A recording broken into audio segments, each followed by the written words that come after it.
朋友大家好，非常高兴今天请到了 Dr. Dobrinka Tabakova， 她曾经是我在 IC 之音给我一个非常棒的 radio interview. So right now I will speak some English to introduce Dr. Tabakova. Dr. Dobrinka Tabakova is an active composer who was born in Plovdiv, Bulgaria, and living in England now. She was awarded a PhD in composition from King's College. Last time we had a very happy phone radio interview 4 years ago. It's 5 years ago. I cannot remember. I remember that 2017. I'm very happy to talk with Dr. Tabakova again in my new project, but also the series of female composers. At first, we have Dr. Tabakova. Please say hi to our audience and listeners, old friends. Yeah, please. Hello, and Dr. Leo, thank you very much for the invitation and for everything that you're doing to spread the word of female composers, contemporary music, putting on concerts, doing your radio show. Thank you very much for all your efforts and your hard work. Thank you. Yeah, thank you for your work for making the history. Yeah. Also, because I'm a choral monster, I'm a big fan of choral music. So I want to ask you the choral music, the questions. Your choral music blended still moderno and still antico, which is a new style and old style. What's your idea about text setting? It's obviously the beginning of a choral work is to choose the text because it gives you the structure, it gives you the whole feeling of the piece. I tend to set text which is older text, and often I also choose text which is not necessarily too dense or too complicated, because if you add the extra layer of music on top of the many layers of meaning of poetry or prose, it just becomes a little bit too dense. So I try to find text which is quite light and leaves room for the music to be more leading in a way. So I feel very comfortable. At the moment, I'm writing a Missa Brevis for a choir in the US, St. Louis Chamber Choir. And I love setting these standard Latin texts because, in a way, almost the text becomes just a texture rather than that you have to be intently listening to every word like in an opera or in a musical where you are constantly painting the words and the music has to be so closely following the text in a way and the drama. So I think I'm not led by the drama so much. I'm led by the textures and what I can do with combining the voices or the sounds of the words. Yeah, because I noted you have a lot of sacred music, sacred choral music. I'm very curious, are you a Christian or Catholic or a choral singer? Yeah. I am Orthodox Christian. It's the religion of a lot of the South and East European countries, in Greece, in Bulgaria, in Serbia. You find Orthodox Christianity. So this is what the religion I was born into. And I sang in a choir at school here in the UK. So I have the Protestant choral tradition, the English cathedral choral tradition also as part of my background. So on the one side, this very specific, deep Orthodox chant, which you may have heard with very deep basses and this kind of Rachmaninoff texture. Yeah. On the other side, also the Byzantine chant, which is very different. It has these monodies, very ornamented monodies.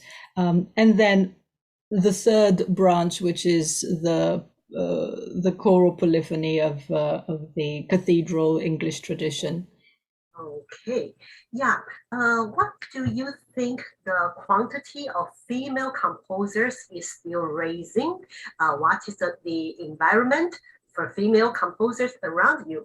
Like female composers are as many as male composers. Certainly in the past, that is true.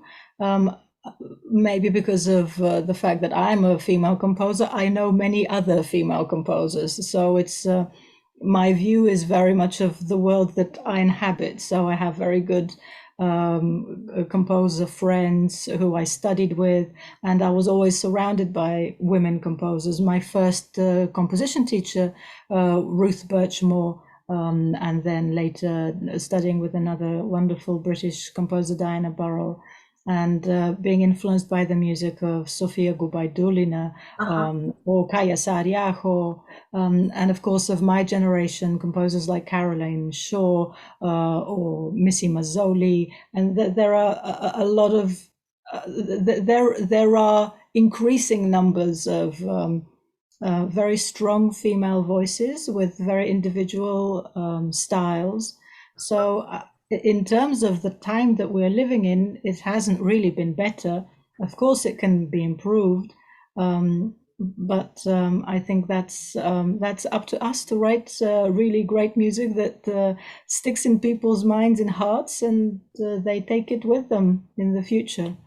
Yeah. So something like in Asia, I think the number of female composers increasing number. Yeah. For example, my college, we have a composition teacher. There are 4 female teachers and 1 man. And one male teacher. Yeah, so that's great. Yeah, absolutely. When I was studying, I was studying some few years ago, so I was surrounded. We were almost 50-50 women and men students studying composition. And at the moment, I don't teach, but I visit conservatoires. I have just recently been an external examiner at the Royal Birmingham Conservatoire, and that's a very, very equal spread of both men and women studying composition. So it feels like the right direction, certainly. And it's a welcoming environment for anyone to try composition, which is the main thing. For me, this is important. And the other thing is also for the variety of styles which are encouraged at academic level, which certainly when I was starting out as a composer was a far more limited world of what the accepted aesthetic was in the academic world. Yeah, so that's welcoming and promising the right direction. Okay, I noted your work, Fantasy Homage to Schubert, nominated by the Bulgarian National Radio, was selected at the 2014 International Russian of Composers IRC in Helsinki. I'm the delegate during the 2018 and 19. Maybe we have a mutual friend, Milen Panayotov. I'm very glad you mentioned him because he was a very dear friend, and I'm very sad to say that he passed away at the beginning of the year. I'm very sad. Yes, it was a great shock. So he did so much for new music. He worked at the Bulgarian National Radio, a Gemini like myself, and a very generous and very warm person, also a wonderful composer himself. So I'm very happy that you mentioned his name. I think there are a lot of people who have a lot of love for Milen Panayotov. Yes. Milen is very, very helpful and very, very interesting and a very funny person and very friendly. Yeah, I met him in Budapest. He's a very, very nice person. I didn't know he passed away. Yes, a sudden illness which onset in the last year. So this conversation, we memory of Milen. Yeah, so we can talk about Fantasy Homage to Schubert. Yeah, and to Milen. Yeah. Yes. Would you like to introduce this piece? Yeah. The piece was written in 2013, and I I wrote it almost as a present for the Lithuanian Chamber Orchestra, who had just completed the recording of my first album, String Paths. We recorded all the orchestral material in Vilnius in Lithuania. And after that, my good friend Maxim Rysanov, a viola player, said that he wanted to do a project about Schubert. Would I be interested in writing something which involves or weaves Schubert in some way in the music? And I said, great, let's do it together with the Lithuanian Chamber Orchestra. We can do something. And it took me a very long time, because this kind of approach of using something old in a new context is I think you have to be aesthetically quite careful, and it's a responsibility, of course.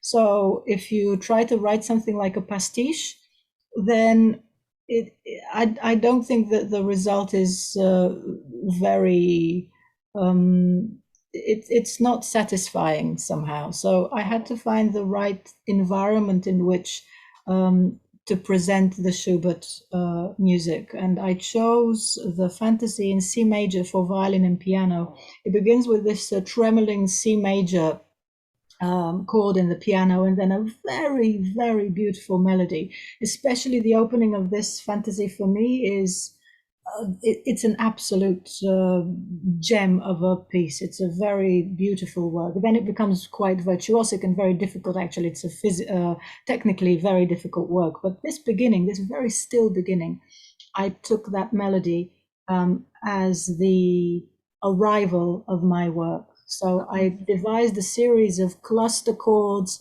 in the string orchestra, out of which this melody will arise. And when describing it to the orchestra, I told them to imagine that they're floating through space with all of these unknown objects flying around them. It's quite an abstract harmonic world at the beginning of the piece.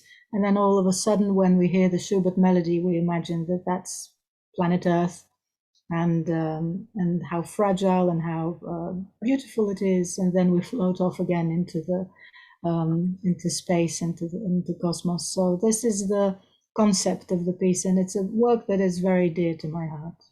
Okay, yeah, your choral works are outstanding, as we said. I remember last time we talked on a phone interview. You just finished the significant projects Immortal Shakespeare, a cantata for the Shakespeare 400 anniversary in 2016. Yeah, your long-term residency with the Truro Cathedral resulted in your second profile album, which released in 2019. Congratulations. This time focusing on your choral works. Yeah, in addition, there is a large-scale choral commission for St. Louis Chamber Choir, as you mentioned before today. What is your approach to choral sonority, whether large scale or small motet, something like that? Yes.